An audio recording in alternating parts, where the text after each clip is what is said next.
Creo que el primer eslabón de la noche es el distintivo de la entrevista que dio en París Diana Mondino con el diario Clarín, donde le preguntan, tras su gira por China, sobre el aspecto de lo que ocurrió con la observación que hicieron desde distintos organismos públicos el Estado argentino de lo que se suponía que podía ser una base militar, pero que en términos de acuerdos es una base de cooperación científica.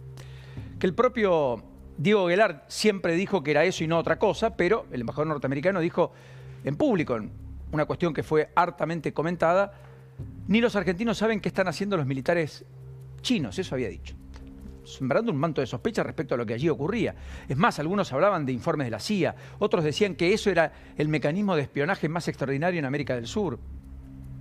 Bueno, lo concreto es que Diana Mondino, más allá del infortunio, que por cierto va a quedar en los anales de la historia, respecto a, bueno, son chinos, son todos iguales, para graficar que no encontraron militares, dijo esto que me parece que expone un cuadro de situación de un gobierno que cierra un capítulo, que ya no habla más de base militar y que en definitiva dice, miren, lo que hay es lo que está acordado. En la base china nadie identificó que hubiera personal militar. Son chinos, son todos iguales. Insisto, esta es la declaración. Ahora, en la nota es muy profunda y aventa la suspicacia respecto a cualquier otro eslabón.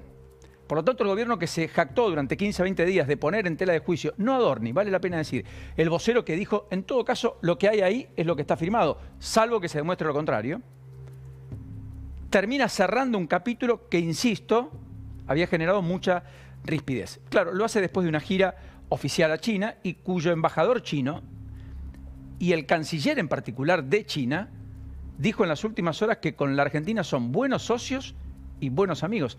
Esta persona que ustedes ven allí. Con la Argentina somos buenos socios y buenos amigos. Pese a ese alineamiento estratégico, yo diría, más importante que cualquier otro que tiene el gobierno de Milei con la administración de Washington. Así que este es un tema que yo creo que no debe pasar inadvertido. Después la segunda cuestión es el tema gremial en la Argentina. Todavía no sabemos si hay paro o no y de qué magnitud y si va a ser con movilización o sin movilización el 9 de mayo. Esto es el jueves de la semana que viene. Pablo Moyano lo incentiva, otros lo apagan.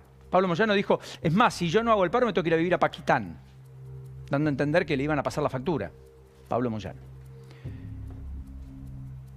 El lunes iba a haber una previa, que era el paro de todos los gremios del transporte por la reinstauración del impuesto a las ganancias, que iba a afectar los vuelos, los trenes, los colectivos. Acá dijimos, la UTA dice no para, Roberto Fernández. Bueno, hoy salió Sergio Sacia a decir, no paran los trenes, no hay paro. El resto de los gremios, metrodelegados inclusive, aeronavegantes y otros, dijeron, no, espere, vamos a hacer asambleas desde las 8 de la mañana hasta las 11 de la mañana. Y eso va a implicar que vaya a haber demoras, reprogramaciones de vuelos, que haya servicios que no se presten regularmente. O sea, no va a ser un lunes normal, habitual, va a ser distinto. No de la magnitud del paro, sí de una especie de anticipo, preludio, si es que se concreta el paro general del jueves 9 de mayo, donde finalmente la idea es que no vuele una mosca, más allá de las amenazas del gobierno, las posibles sanciones, las multas, etcétera, de las cuales se habla mucho por estas horas.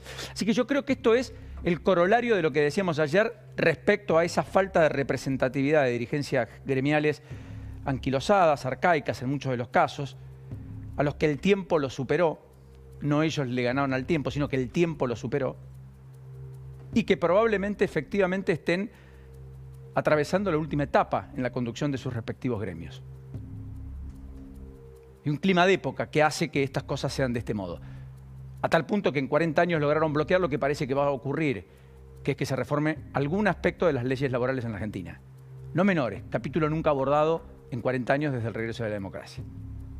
Creo que son todas demostraciones de ese poder omnipresente que empieza a ser, no digo residual, sí importante, pero ya no determinante.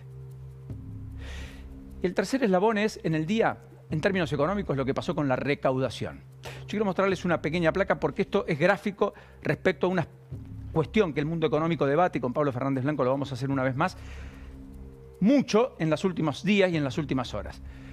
Nadine Argañarás dice de Yaraf que el primer cuatrimestre disminuyó 10% en términos interanuales, eso es por la caída en los niveles de actividad económica, sin tributos al comercio exterior que potenciaron la recaudación, impuesto país particularmente creado por este gobierno, o agregado, anexado al que ya existía, sería del 19%. Es decir, de cada 10 pesos que le entraban al Estado, le entraron casi 8. Con los impuestos adicionales le entraron 9, pero cayó 10%. Así todo el gobierno logró superar el fiscal. Imagínense el nivel de ajuste que hubo en las cuentas públicas. Derechos de exportación es 100%, fruto de la devaluación. Derechos de importación es solo el 5%, porque se cayó la actividad, se cayeron las importaciones, aunque se acumuló superávit fiscal, comercial, y por lo tanto dólares. Y el impuesto país 283% en términos reales. ¿Qué es esto que está acá? Es lo único que creció, además de derechos de exportaciones, y IMPO y EXPO. Todo el resto cayó. Bienes personales 67,5%, ganancias 37,9%. Combustibles líquidos 35%, seguridad social 22%, los impuestos internos coparticipables casi 19%, las provincias lo saben mejor que nadie. Los tributos netos del comercio exterior incluso más del 18%. Miremos a Salvador Vitelli, también otro de los que analizó puntillosamente los datos de recaudación. Dice algo en línea con Nadine Argañarás que bien vale la pena también tomar para este análisis de la inflexibilidad que tiene el gobierno para tomar algunas decisiones. Dice, la recaudación del impuesto país sube 210% real en abril, solo tomando el cuarto mes del año. Representó casi el 6% del total de la recaudación. En marzo había representado el 9%. La recaudación global cae casi 13, 12,7%. En marzo había caído 14,8%. ¿Qué quiere decir? Que la recaudación no está cayendo al nivel que venía cayendo, pero está cayendo en 2 dígitos. Es una enormidad. ¿Qué está diciendo? Que si elimino el impuesto país y si además quito derechos de exportaciones para anclar el tipo de cambio y anclar expectativas, como pide por caso Ricardo Arriazu, uno de los más optimistas economistas de la Argentina respecto a las transformaciones que Milei ha emprendido, dice, el ancla es muy importante, no se puede modificar el tipo de cambio. Por lo tanto, para ganar competitividad externa, lo que hay que hacer es reducir impuesto país y derogar derechos a las exportaciones. Ahora, esos 2 impuestos son lo que le han permitido al gobierno llegar hasta acá, con superávit fiscal. Sin esos impuestos, la caída hubiera sido mucho mayor y por lo tanto el superávit fiscal no hubiera sido tal. Y ahí viene el enigma y el misterio. ¿Alcanzará con el pacto fiscal, con las leyes bases y por lo tanto restaurando ganancias,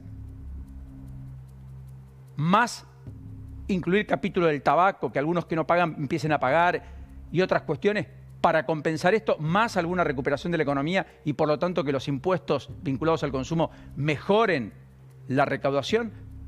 Enigma, misterio, por estas horas la mayoría de los analistas lo que primero y fundamentalmente observó, más allá de la baja de tasas, que hoy fue el dato económico del día, fue el de la famosa recaudación, que es casi tan importante para anclar expectativas respecto a la solvencia fiscal como la propia inflación.